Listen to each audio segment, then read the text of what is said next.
live updates that you need. Well, good morning, Betty. And the very latest that is coming from the county of Lamu is that... Well, Betty, the session has not begun yet. We're looking at 10 a.m. initially, but we're now looking at 11 a.m. And tell you about what's trending when it's trending. Two things for you today. What? First of all, Zimbabwe has rocked the social media scene. They have. Have you come across this hashtag? No.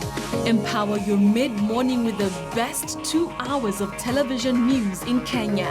That is News Center with me, Betty Kialo, every weekday 10 a.m. to 12 noon, only on KTN News.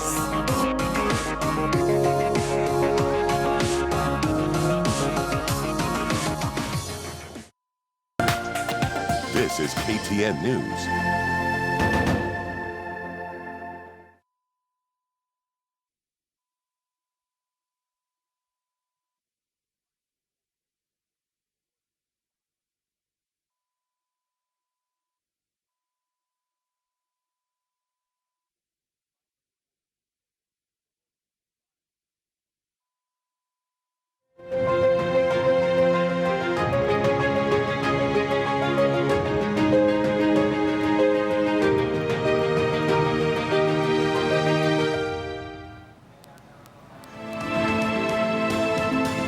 Good morning to you. Welcome to World View. Let's look at international headlines for you this morning.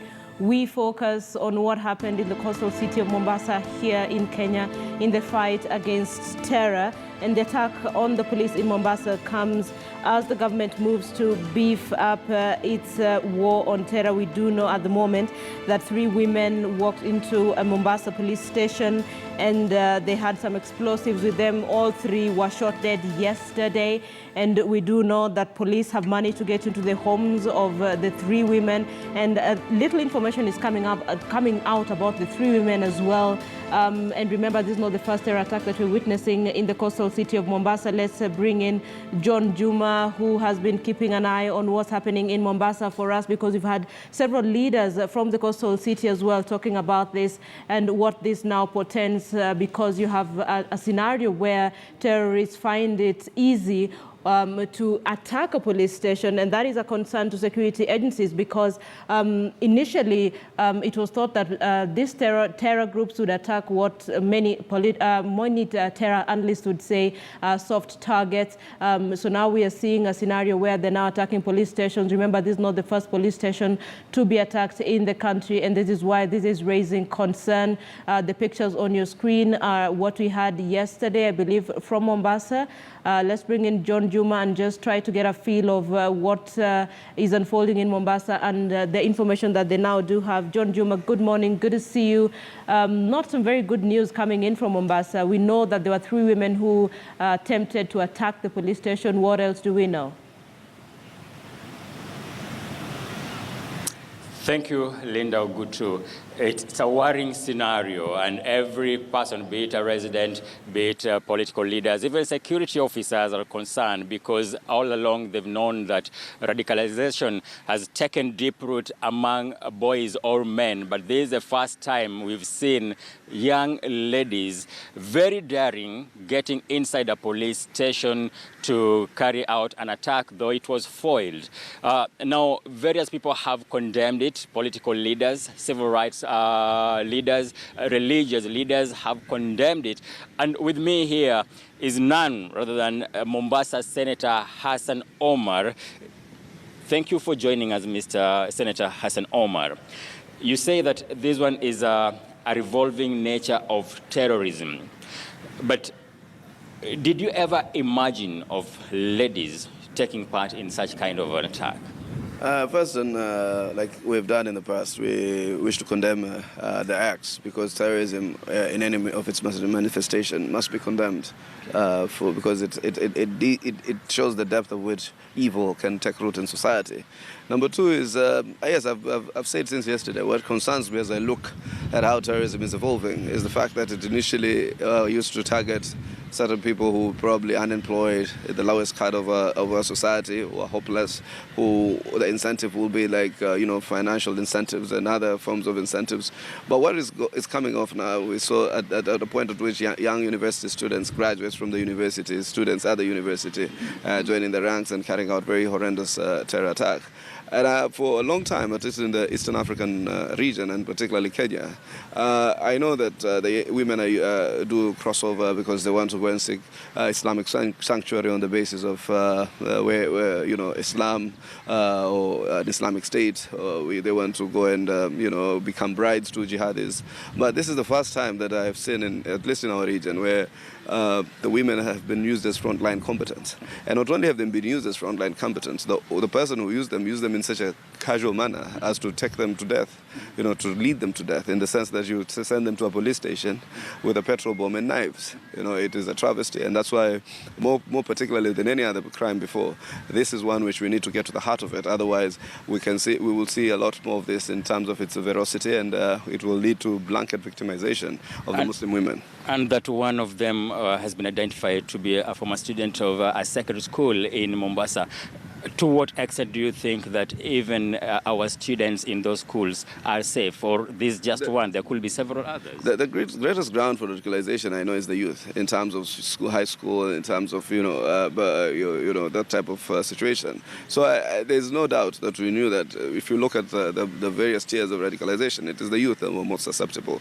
So it means that we need more vigilance, we need more surveillance in terms of the kinds of communication our young people have, without necessarily infringing on some of the fundamental rights. But we need also a greater involvement of all levels of leadership, all formations of leadership, be they religious, be it the community, be they political, be they business leaders, so that we mentor our students. We have a role model kind of situation to give them hope where hope appears to evaporate. Senator, from the political class, this thing is never new. What's new is that these are different sects taking part. But we've seen several cases of radicalization in Mombasa, north region.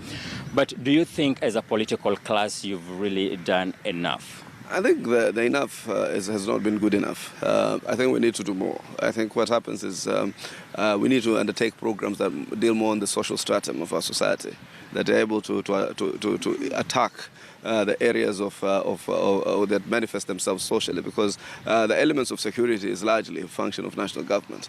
One cannot undertake to be a private security giver at a personal level. But what we need is the cooperation. For a long time, I think there has been an adversarial kind of a relationship between civil society, political class, and state security apparatus. What needs is a convergence of these efforts, so that one can undertake the countering civil or counter-violent extremism, others can undertake the political element of it in terms of policy orientation, then others do the reactions to it, where we manifestly have tried to intervene to mitigate the occurrence of crime. When it happens, then the police and security agency must be vigilant in terms of averting harm and loss of life.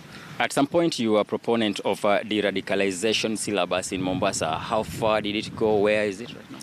I know there have been a lot of attempts to have this infused in some of the curriculums in madrasas, some of the curriculums in our schools. So it's largely some of those ongoing type of interventions. I hope that the broad counterterrorism policy will be able to integrate some of these manifest programs that can disarm the radical narrative, because it's a question of counter narrative, and it must come from people who wield trust and faith within the populace. That's why the national government, to some extent, must surrender part of its mandate, or go into partnership with people who resonate with the ground. They insist on doing everything, and when you insist on doing everything, not everybody trusts you, because some people feel largely that part of the victimization has been that has come from national government. So it needs interventions and coordination and cooperation, and also about national government getting its act right. The radicalization narrative must be disarmed through a very deliberate narrative of justice, equity, of social justice, of human rights, all these issues that are critical, which are the fodder for radicalization. Senator, you have a very strong background based on human rights activism. And You are one of those people who've been very fierce critics of the government and security operatives on the measures they always take. But now, how do we strike the balance between security matters and observing human rights when these things are happening? There's no balance on matters human rights. Human rights is a cornerstone of the provision of rights within our constitution.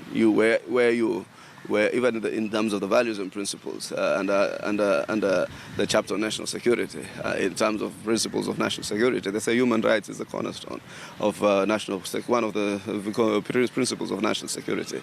So this issue of balance, that you can violate human rights to a certain extent to achieve security, you must achieve security within the realm of human rights. So there's this question of balance. I've had these types of narratives and interrogations. They don't exist. It is human rights take precedence wherever you pursue your security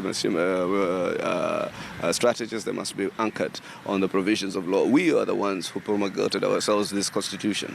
Then we must now learn to respect it. If you think that human rights is an unnecessary convenience, then call out referendum and abolish the chapter on human rights. But as long as it exists, it must be factored in terms of our strategies. So right now, are you comfortable with the way security officers are carrying out their duties? This time, more than many times in the past, I think we got a commitment from Regional Commissioner Marwa that they have asked them and directed the security apparatus to follow the evidence, to be focused in terms of intelligence-guided type of interrogation. And so far, we've not gotten any particular reports that anybody has been victimized beyond, the patterns that were left, or the trail of relations that the suspects did leave. They left a phone. That phone led to somebody, and somebody led to other people. So far it has been quite, guided by intelligence. Senator, yesterday's incident is one of those incidences you've said that you have very great interest. And if I quote you, you want to follow it to ensure that recruiters are brought to book. Are you trying to say that we have recruiters within or from outside, or what don't we know? Because you see, there could be two type of recruitments. There are Facebook recruitments or social media recruitments. People watch jihadi videos. They then are told you can, do your own own strategy of self-sacrifice. So we need to gag those types of, outlets. But then also there could be recruiters who just on their own volition have tried to get to distort some of the information to these young ladies and got them to commit this type of crimes. So first and foremost, it is criminal against the state, it is criminal against the people of Kenya, but it is also criminal against the victims. So we need to get the line of perpetrators, if that will help us, to reign hard before these guys can recruit a lot more. And my disappointment and anger is the fact that they put young women at harm's way,